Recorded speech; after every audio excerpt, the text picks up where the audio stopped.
Great. So right now what we're going to do is go through a pro forma tool, and just so I can gauge gauge where you're at financially. What is the difference between P&L and a pro forma? And this is something that I just finally realized in the last few months after using this tool for about 20 years. Difference between a P&L, profit and loss, and a pro forma. You can write it in the chat.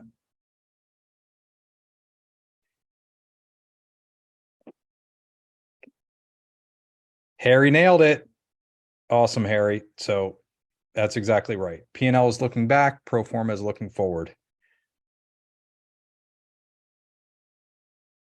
All right. So here is the tool, and we can make this available in one way or another for everybody. But I'm going to walk through this, and I want you to be able to understand where you're at today, and then also look forward about where you could be. This tool was built around a monthly run rate, right? So the legit one that we use forecast forward for the next 24 months monthly, and then annually for the 3 years after that. But you can see how small changes in your business can make big changes long term. So, and we're going to go through how to think about this in a baseline format, how to think through in cash pay, no slow, payer mix, etc. Great. So the first one is status quo. There's some assumptions here. We have a 2,000 square foot clinic, roughly 2 clinicians, or 2 full-time, not roughly 2,000 square feet, 2 full-time equivalent clinicians, $90 a visit, 80% visit capacity. We run that through. Revenue is about $31,000. By the way, I always use 4.3 weeks per month in the assumptions. That's what it works out to be. I think we used $80,000 annual salary for the 2 full-time equivalent PTs, and I forget exactly what, 36 or maybe $40,000 a year for receptionist or billing. You can see other fairly standard assumptions. I've shared this with quite a few owners, and it seems to ring true. Now, you might be thinking, well, I don't have 2 therapists, I have 20. Great. So what you can do is you can make a copy of the tool and implement it for your own situation, or maybe you have 40 or you have 200 or whatever it might be. So obviously you have employment expenses, marketing, billing, space rent, con ed, office expense, clinic expense, miscellaneous reserve. And in the end, you get your total expenses. Here we have about $1,000 in profit. You also have a $3,000 reserve, which in accounting is truly profit. If you did nothing more than fill the schedules, so we go from 80% visit capacity for us would be 40 visits a week. 100% capacity would be 50 visits a week. We increase our profitability from $1,000 to nearly $7,000 a month. The reserve also grows accordingly because we're doing about 10% of our reserve. Obviously, your marketing would grow as well. And our assumption is 10% for a growing clinic, 10% of the revenue, gross revenue, is going to be dedicated to buying market share in that marketplace. So the only difference was filling the schedule that we've already paid for. And just to let you know, I've had this discussion on a national level quite a few times, and some owners will get very adamant that costs scale, and that is not true. And the way that you can think about this, if you're stuck on that concept, is by adding more visits, your costs are automatically going to go up. Is you have some fixed expenses, some variable expenses. And if I'm boring Carl already, if you go back to, we're now in May. So if you would go back to April and do nothing more than add in 70 or 80 visits for that month and realize that increased revenue, that wouldn't have cost you any more money if you have the capacity to see that. So the very first place that we should be looking is filling the schedules with the existing clinicians that we have. That's goal number one. And again, using this tool, you get to see how powerful this can be. And then this would be filling the space, which with our formula, you might have a different assumption, but for 2,000 square feet, we believe we can have 4 full-time clinicians in that space. If they had full schedules and we filled the space, that would allow us to see 860 visits a month. That would be the capacity at $90 a visit. We would be up to $77,000 in revenue, and we would have 19x our profitability, plus we would have more than doubled our reserve, right? So in the end, this is a $27,000 a month clinic. Pretty nice, pretty healthy, right? Just by doing nothing more than filling the space and filling the schedules. By the way, if you have any questions on that, feel free to pop them in there. If we were adding, so we just did the cash pay panel. If you would be adding a cash pay service, very modest assumptions here. We'll keep it believable, but 2,000 square feet, 2 clinicians, $90 a visit, 80% visit capacity. If we did nothing more than 10% of the patients that were coming through, 1 in 10 patients would buy a $400 service, right? And we have plenty of capacity to see that. Carl, what's the largest cash pay package that you've seen sold? 15K for 15K. Right. So this is significantly less. It's absurdly high, but yeah. Right. We're not going to use that in an example because it would make people squirm and very uncomfortable, squeamish, right? To be asking for $15,000 cash. So we'll go $400, right? And so we have our status quo, which was the same assumptions as the first tab. If we just added a cash pay service again, 10% of 34 is 3.4. So 3 people are buying a $400 package per month. That doubles our profitability, increases our revenue as well. If we have the full schedule plus the cash pay, that gives us a nice bump. And if we have the full schedule plus full space plus a cash pay, now we're selling 8 or 9. I think I did 8 packages a month, right? Yep, 8 packages a month. Now profitability is up to 22K, right? Again, very modest, $400 package. Our average cash pay package sale is well over $400. And you heard many examples of that on here as well. But yeah, so you can increase your profitability in the same space without adding a lot of overhead. Joyce asked the question here, filling the space is great. However, do you ever discuss expanding referral base? Yeah. What do you mean by that, Joyce? Yeah, I was going to ask that too. Do you mean like increasing the amount of physicians that refer to you? Is that what you mean? Yep. So very biased. Here's how we think about that.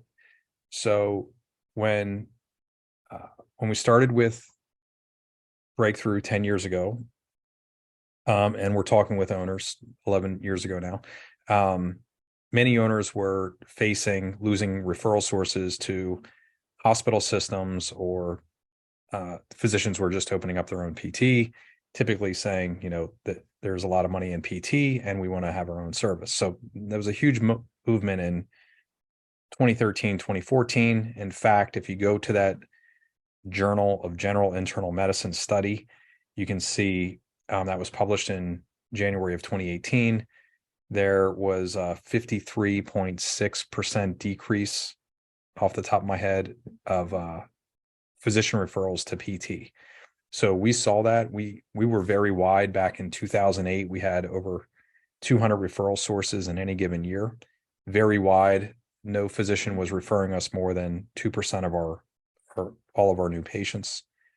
And then what we saw happen is, as the hospitals increased their grip in most areas and purchased those physicians, that the referral sources went away. So we found it much better that when we market direct to the consumer, and today, just to give you an idea, we did a little over $8 million in revenue last year in my private practice. 90% plus of that was direct to consumer marketing, right? So only about 10% is physician referral. We find it better if we market direct to the consumer and then do nothing more than communicate with the physician of the people who are coming in. We've found that to work the best. And that's how we can go into a new area like Shrewsbury, our COVID clinic that we opened March 9th of 2020. And that's seeing, 350 visits plus a week right now. And again, we opened it the week of the pandemic.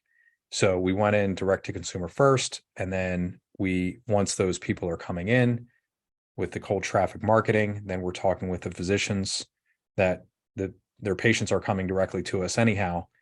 And then, we found that to work really well. Chad, real quick, the second question in there was about that adding the cash pay service may add a cost to buy the equipment. Is that accounted for in here? Not at all. Good catch. But we could do that though. Yeah, but it can be. So if you were to finance a laser, what does that cost roughly? I'm going to guess 500 a month. I don't know. I think you're probably close. I mean, that's probably as high as it would go. 860 we got. I guess it depends on the financing you got.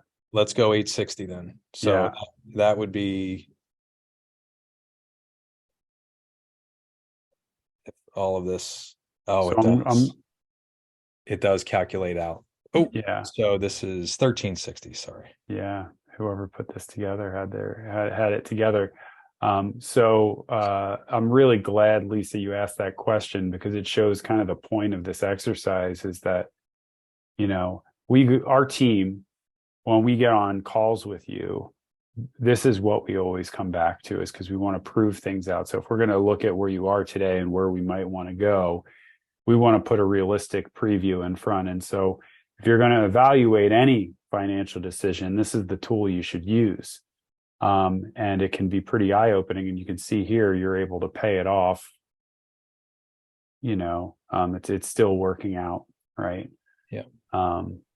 In a positive direction with conservative numbers in this case, even with what you added in there.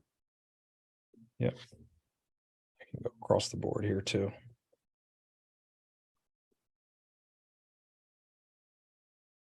How many of you guys are using this tool, this type of tool?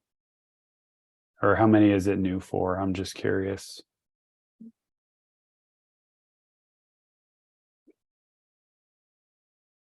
Got it.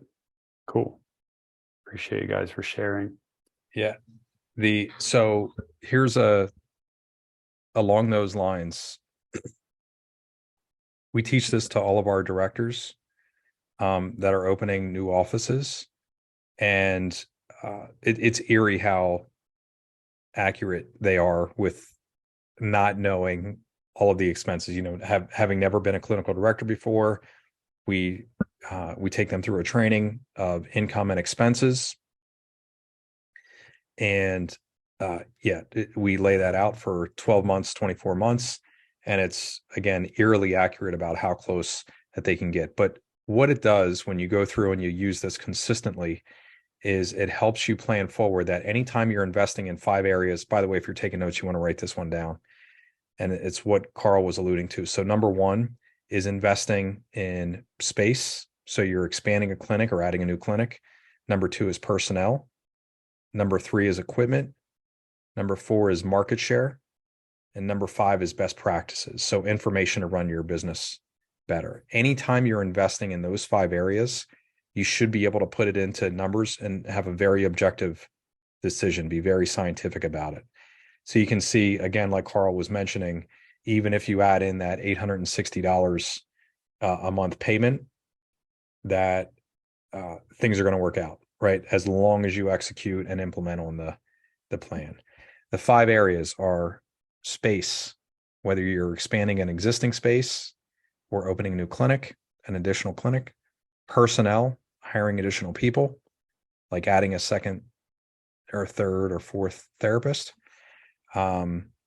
Equipment, such as light force laser or shockwave, run DNA, new fit, you get the idea there. Marketing, adding an additional marketing cost to capture the attention in your area, or best practices, which would be like anything you're buying information that you're buying to make your practice better. Great. No slow season. We're gonna skip through. You can take a look at this though when you get the link. But basically, it's a very big deal to eliminate any slow season where you're breaking even or not making money. I know Tom last session mentioned January is typically their slow season. Really big deal to not have that for the overall practice health. And then this other one is changing your payer mix, which can be a big deal. So in this example, this top area is a percentage of the payer. So, $150 a visit, we're getting, that's 10%. 1 in 10 patients have that. Maybe that's like a workers' comp or auto, something like that. 130, 120, 100, 90, and 70. So you can see our normal bell curve distribution from our hypothetical practice. If we did nothing more than drop the lowest payer, what that would do for the clinic, and remember from our standard before, is you basically adding $1,700 in margin every single month just by dropping, the 1 in 10 patients that are paying that capped rate of $70 and filling that in with, I think in the example I used, just the median. Yeah, it's actually evenly distributed across all the other payers. Yeah, so that can be a very big deal for you as well. And in this case, if we add in the reserve, you'd basically be going from $4,000 a month to $6,000 a month by doing nothing more than changing your payer mix. Going back to Tyson's session, that all comes down to, creating enough demand for your services so that if you drop and when you drop that lowest payer, just like, Sean Weatherston did, or I saw, some other people commented on doing the same in here, that, you're not missing a beat and you're picking up that additional revenue right away. All right. We have a lot of questions in here. At this time, we can answer any questions that you have. Please repeat the 5 areas. Elisa, how do the laser units differ? 25, that's going to be best answered by a novice. Yeah, we'll get you connected there. I have one that's not on this list. So with the last exercise of, if somebody's evaluating dropping a payer and they do have a waiting list currently, how can they think through, like, how would you think through how it might impact them to drop it just today using that tool? So the first thing that I would do is evaluate what percentage of my mix are they really. So I'll give a real life example. We had a payer who paid us $48.88 a visit. Physically impossible to see that. And this was a few years ago. Physically impossible to see that at even, it was a significant loss for us. We were losing $30 plus every time we would see one of those patients. When I looked at the numbers, they only represented about 5% of our payer mix. So it was fairly easy to go through. We took away, if we would not have these patients in, and again, we're in May, so let's take a look at April. If we would not have had these patients in, but we would have filled that space with our average at the time, and I think it was like $95 a visit. So if we would just take an average payer and fill that slot from the $48, what would that mean for us? So I'll do math. If we were seeing 1,000 visits per month, 5% of those visits, or 50 visits, were paying us $48.88. And we switched over to seeing patients that were $95. So we would be adding roughly $47 a visit for those 50 visits. That would mean to us another $2,500 a month just by doing that. So the other, I know a lot of us have fears, Carl, around doing that. Like, if I go out of network with this payer, are some people going to be willing to pay cash?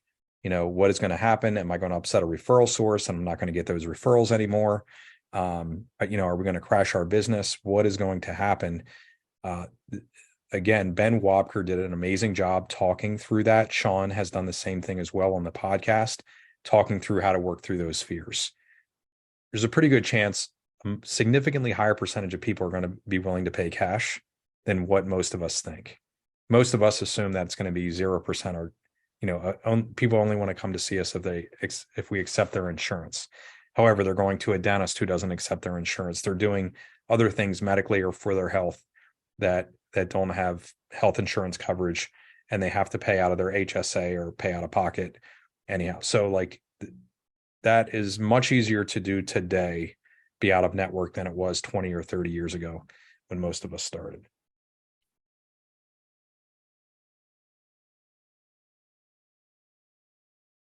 Don't see other questions in here. So if you guys have any other questions, feel free to roll them in. Otherwise we can move on, Chad. Anybody have any other questions on the pro forma, how to use it?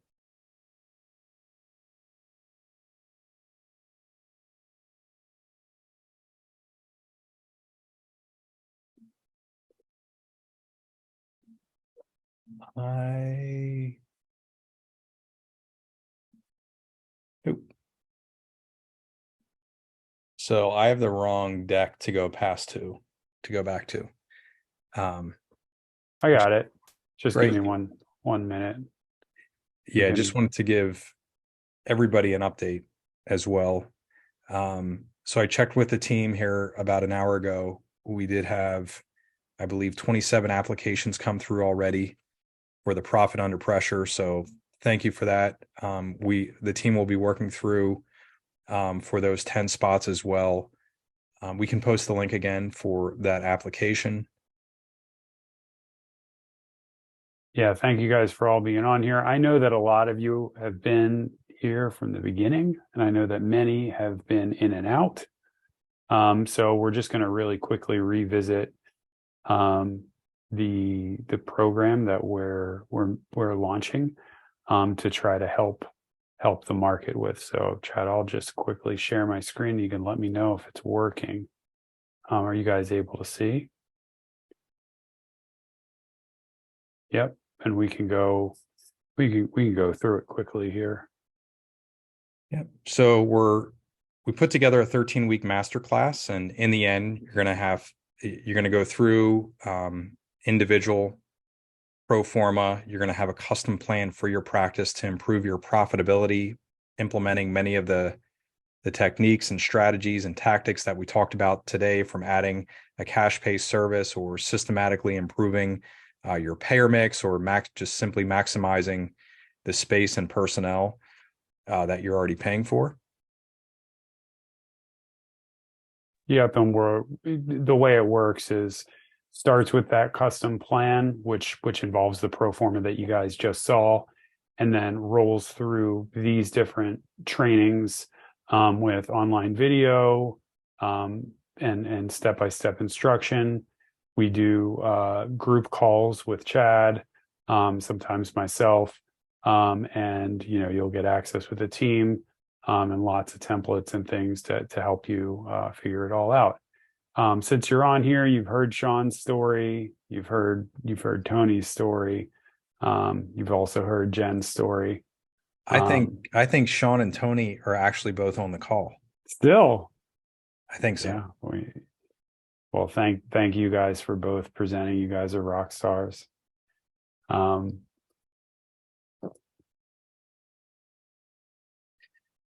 Yep.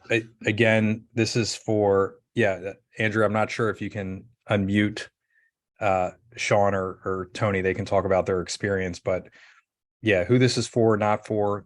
Really, we're focused on helping and working with private practice owners, not hops and pops. If you're feeling the pressure of shrinking margins, maybe you're doing okay. Maybe you're hanging out at 18%, you're down from 23%, and you're not super worried today, but you see what the trends and how they're working, and you want to get out of that. This is for you.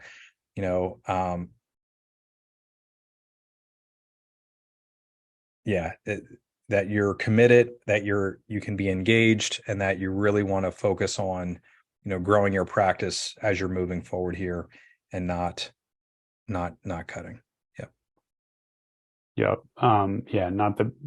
We don't work with hops or pops, startup practices or side hustles. We do have a different product for it, but this isn't really the right fit for you.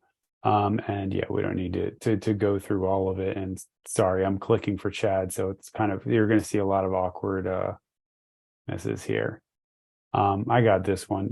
Along with it, we've got Breakthrough Pro, our marketing system that's guaranteed to improve profit even if you're oversubscribed. We've got pre-built campaigns that drive cash pay patients. You heard some people talk about these campaigns and what they've been able to do. I believe on the cash panel there, different things pre-built. We also have some interesting stuff that you learned from Tyson as well that'll allow you to target and improve your payer mix, and increase that consistency and control. I'll let Chad take this one. Apparently there's a fire right outside my, can you hear that? No, your good. mic does a good job. Nice. It's really loud. Also, we know in practice, anytime that you solve one problem, whether it's marketing and you have a waiting list, there are other problems as well. So not only are we going to address finance and what you can do there to improve the financial health of your practice, and also marketing, we're also going to, and this is industry wide right now, most of us are having trouble with how to hire and incentivizing staff. So we have a special training just for that. It's new information, how we're using LinkedIn specifically, and how we create an incentive plan for all of our team.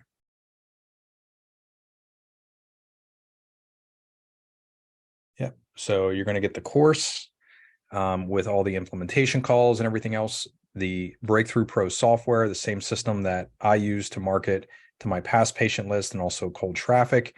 And then also bonus, when you apply today and get accepted into the program, you're going to get how to hire and incentivize your staff. We'll give you that training as well. This is where it would be great to have Sean and Tony on, what it did for them in their practice.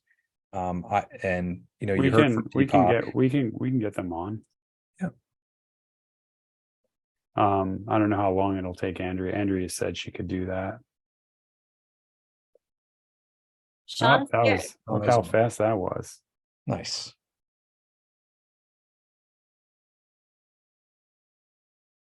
Muted. There we go. Great. So Sean, you're in Harrisburg, but you're not really in Harrisburg. This is much better way to do it, right? Good old Harrisburg. I sent my staff there last time instead of going myself to see if they could if it was just a curse of coming from Idaho or if it was just me. Yeah. And it all worked out, right? That's right. Yeah. Great. So can you talk about, briefly go into, the challenges that you were having when we started working together and what your practice life is like now? I think that would be a good start. Yeah, sure. So it's been probably 5.5 years that we started doing what at the time was killer marketing, which is a lot of the stuff that you guys have discussed today, as far as getting things set up and finding the right way to market to people, become a lot less dependent on physician referrals. At that point, I had been a practitioner for 13 years, or an owner for 13 years, and our business was shrinking. We got hit by all of the consolidation, the physician offices that were being purchased by hospitals, and then wanted to keep everybody in-house.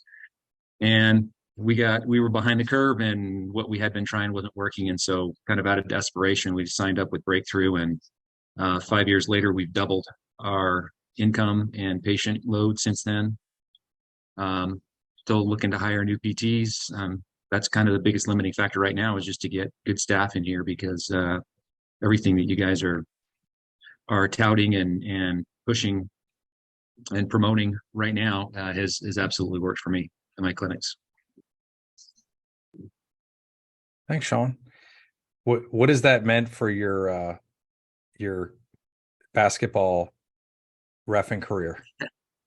A lot more freedom to be able to take off in the middle of the week, instead of working 50 or 60 hours a week as a clinician and then doing all the other admin stuff on top of that. I'm down. I actually had to, with some staffing changes. I was laughing when you guys were talking with Deepak about, you lose some staff, and so you kind of step back into that role. I stepped back into the role of treating patients about 2 days a week for most of the summer. And at our last little quarterly meeting, my staff was like, no, you need to stop. they all realize too that things work so much better if I'm not treating patients. So to those of you who think that how is staff going to react if they see that you're doing if they see that you not being a treating clinician, once they see how well things work, they don't want you to go back to doing it because things work a lot better for everybody if you're just focusing on the admin stuff. Smart. And Sean, I know you have a huge family as well, 5 kids, right? Yeah, 5 kids, almost 5 grandkids now. So lots of fun. Actually, while we were on this call, I was actually kind of plotting our next trip. So I'm trying to talk my wife into a little trip to Scandinavia here in August if she'll sign up for it. So again, that stuff was not happening before. Nice. Breakthrough. That was good, man. Scandinavia sounds great. Yeah, a little Denmark and Norway sounds like fun. So yeah. Is that where your family's originally from? No, my father-in-law was actually born in Copenhagen, so it'd be fun to go back there and check out where he grew up. Very cool. Thanks for hopping on here, Sean. Yeah, no problem. Awesome. Thanks, Sean. All right, guys. I'll pull that back up. I think Tony might be available. If you're here, Tony, do you want to unmute yourself?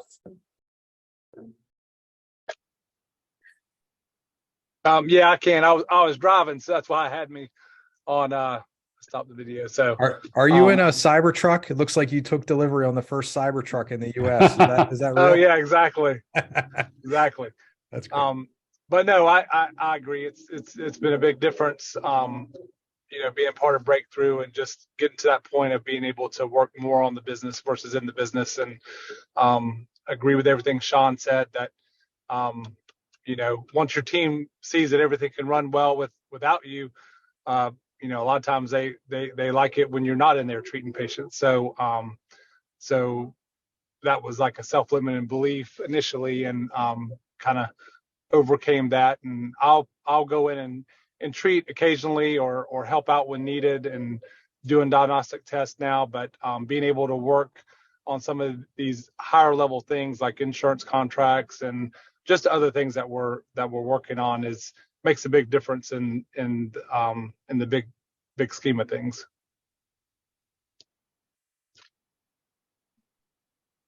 Awesome. Thanks, Tony. Only because the question just came in. What's your cancellation no-show rate for your practice? Our cancellation no-show rate, I mean, that's something we're constantly working on. We've gone through the D-Bills training, so that's a front office training program that we, anytime we hire a new front office person, we put them through that. But our arrival rate's about 92%. We'd like it to be closer to 95, but anyway, like 92's not too bad, but not quite where we want it. That's great. Thanks. Yep. Yeah, we're same ballpark, 92, 93. Thanks again for doing that session, Tony. That was great. Thanks, Tony. Oh yeah, you're welcome. Somebody had asked also, like, if I, with that insurance, like if asked if I had basically threatened to go out of network, and for sure, that's what I definitely went into that. And that's part of what I was evaluating, was whether or not it made sense to stay in network or go out of network. And we needed to get the rates up for it to make sense for us to stay in network. And then, if they don't budge, then you got to decide what you want to do. But for sure, that's part of the discussion. And that's really what we're looking at, especially with one payer right now, is we may just have to go out of network. And like Chad said earlier, if you've got enough patients coming in and your other payers are paying, quite a bit better, then it makes perfect sense to go out of network and get better patients for your practice. Thanks, Tony. Well said. Thanks, Right. Tony. Thank you, guys. We had another really good question come in as well from Jenny. If your lowest payer was 40% of your business, would you still consider dropping them and going out of network? For us, Blue Cross is the big one, and they only pay $25 out of network. So the patient would have to pay a large amount just to match the $75 in-network payment. But we've had no luck in trying to get a higher payer. So yeah, 40% is pretty big. I would go back if you didn't listen to Tony's story. I think he's very similar. his story applies to your exact situation really well, super close. So, is there to renegotiate? I would think through that first. And then on the flip side, and I considered this years ago, and I've talked with other owners who've thought this way. If we did nothing more than build our practice around only our highest payer, would it be worthwhile? And then how would we go find, as in my case, it's Highmark. So how could I only go find Highmark patients? That is much of the marketing that we share is like, I would know the 20 largest employers in my area that have that insurance. And then I'd be figuring out ways that I could market specifically to those employers, not for the workers' comp, but specifically to the staff, the people that work for those companies that offer Highmark insurance. Getting back to the course and the software and the Profit Under Pressure program, you heard from Tony, you heard from Deepak, Sean, who had a timely planning a trip to Scandinavia. That was great. Think through what it would mean for your practice when even if it's incremental, even if you're picking up 5 or 10% in terms of profitability, what that means for the viability of your practice, what it means for your team, what it means for the way that you can compensate them and incentivize them and ultimately help more people in your community, what it means for your family, what it means for the value of your practice, and ultimately what it means for you as well.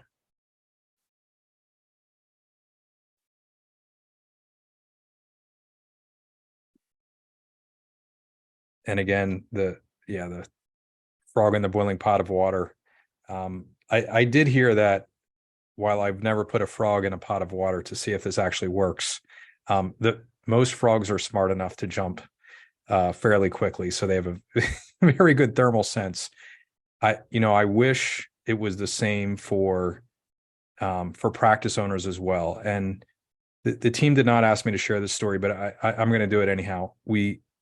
I had a very good friend that I've known since high school who opened a practice. And I can remember like in the first year, and I probably opened like 4 or 5 years before he did. And he called me and he was like, "Hey, by the way, here's the problems I'm having. And what should I be doing? Like, do I need to do this and frankly, he was focusing on anything but filling up his schedule.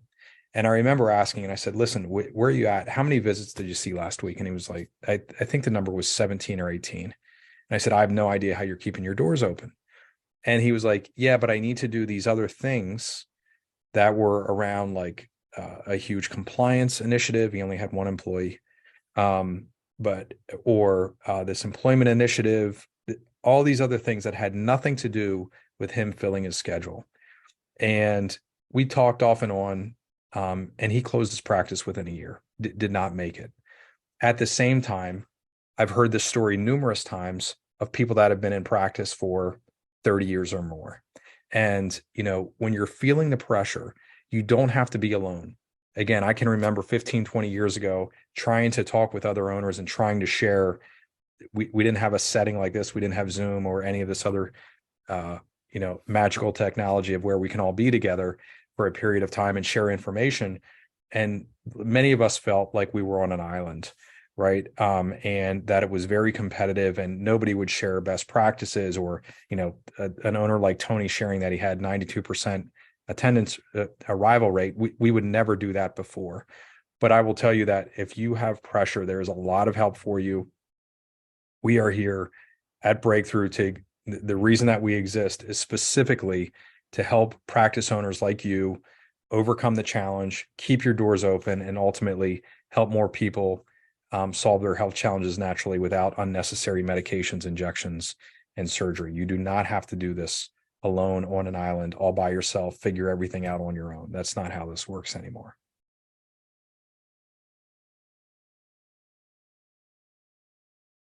Yeah, just to reiterate, we put this program together. Chad's taught all of this type of content before, but never anything like updated with the times, truly focused mostly on profitability and net margin. So it's all new stuff and done differently, but we've never actually put this type of content together that actually covers marketing, finance, and personnel. So it pulls everything together. There's a lot of value here. And this is the first time we've been offering it. We initially offered it just to our customers, but we had a lot of people asking for it. So we reserved a few spots. And here's how you can apply if you're interested. And you do have to apply. And if you're interested, I would apply today. We did have an update from the team. I think we have over 20 people already enrolled and probably another 25 applications. So if you're interested, definitely apply.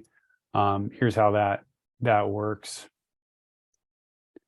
You'll fill out a short application. After you fill that out, there's going to be a page that shows you to schedule an assessment call with one of our specialists on our team. What they're going to do is really talk to you personally about how you can apply these ideas that you learned today into your practice. And after that, if it makes sense and we think it's a good fit, we might invite you to enroll into this cohort of the program. And if not, it's no worries at all. You'll be able to leave with some value, and hopefully we can help you in other ways. So again, we're doing the application to make sure you're a fit. And so here's how to apply. So you're going to go to getbreakthrough.com/apply. Now, some of you have been here this morning, maybe went through this already. Appreciate you guys for doing that. Some of you have probably not even seen this because you came on later. We're seeing patients. If you're interested, there's no downside. Just go to getbreakthrough.com/apply. You're going to fill out a very short application. And unfortunately, I don't have this pulled up, so I can't do a screen share for you, but it's going to look just like this little thing on the right.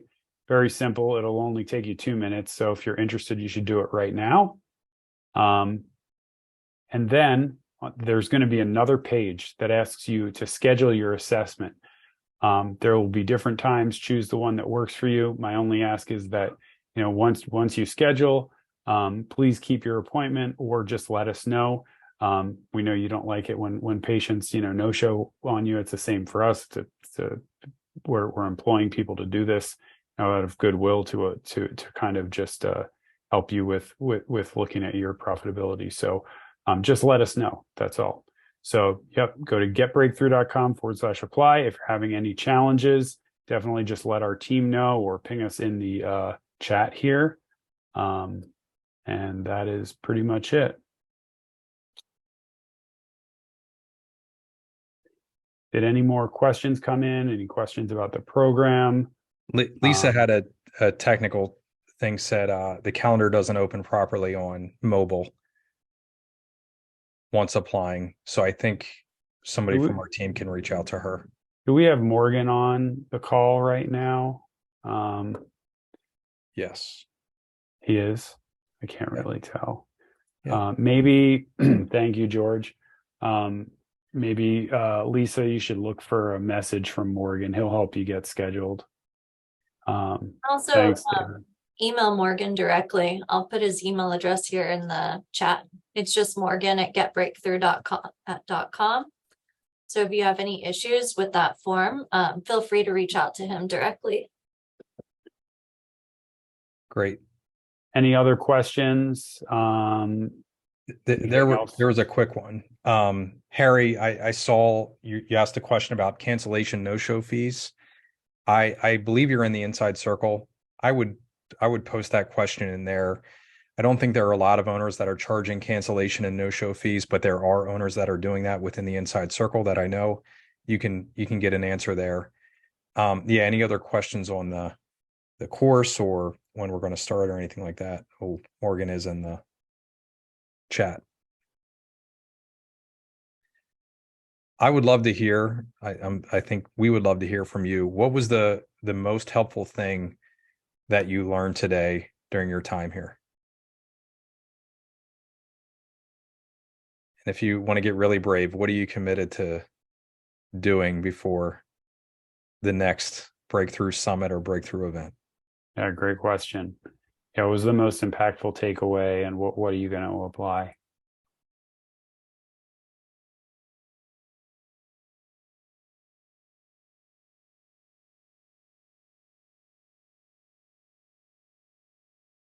Nancy said our clinic is barely charging enough for cash visits. Jill, people are having success with increasing their contracted rates. That is our goal. Wonderful. Carrie, thank you for the presentations. I'm not in private practice at the moment. Sold my business in 2021. Congratulations to you. Here to understand your services, to refer my colleagues reaching out to me for help. Thank you, Carrie.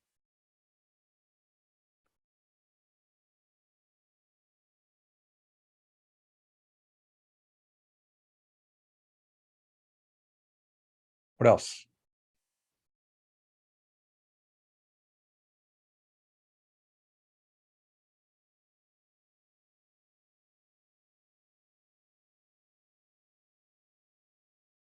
Peg says evaluation of the practice as a whole and the incorporation of cash services.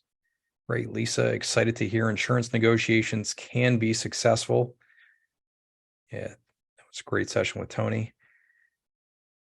George, writing an email to my list this afternoon. Great. Andrea, negotiate rates and set aside time for marketing. Wonderful.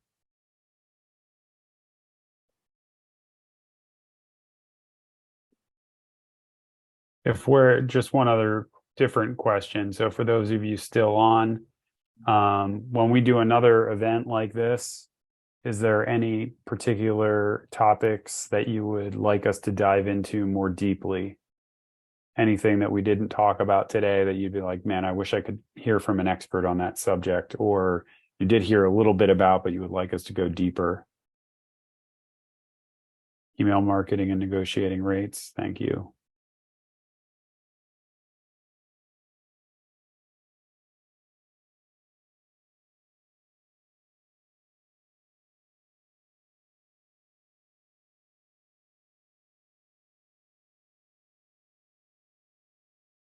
Oh, that's a good one from Jill.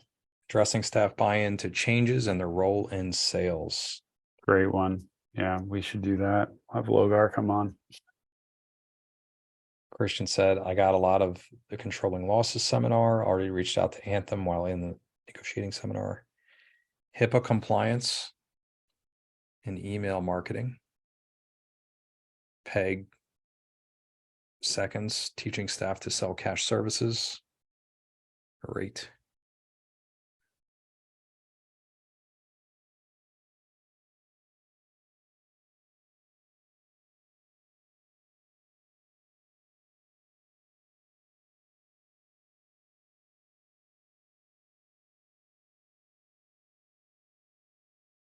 Staff incentives, while still increasing our revenue, if we make more, they are rewarded. Good one, Anna. That's the bonus. It is actually. It's we hear that as something more and more important to put in place. I know that, Chad, you've got that system in place with your directors, and I think with everybody in your practice 100%. to incentivize everybody on, business outcomes.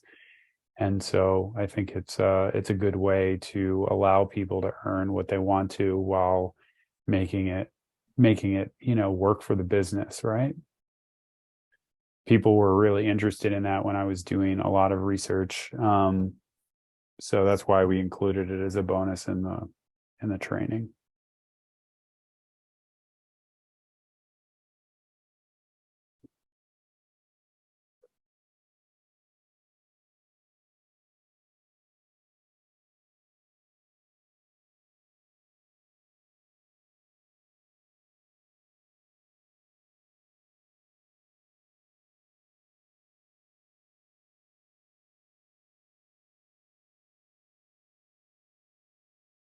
You're welcome, Anna.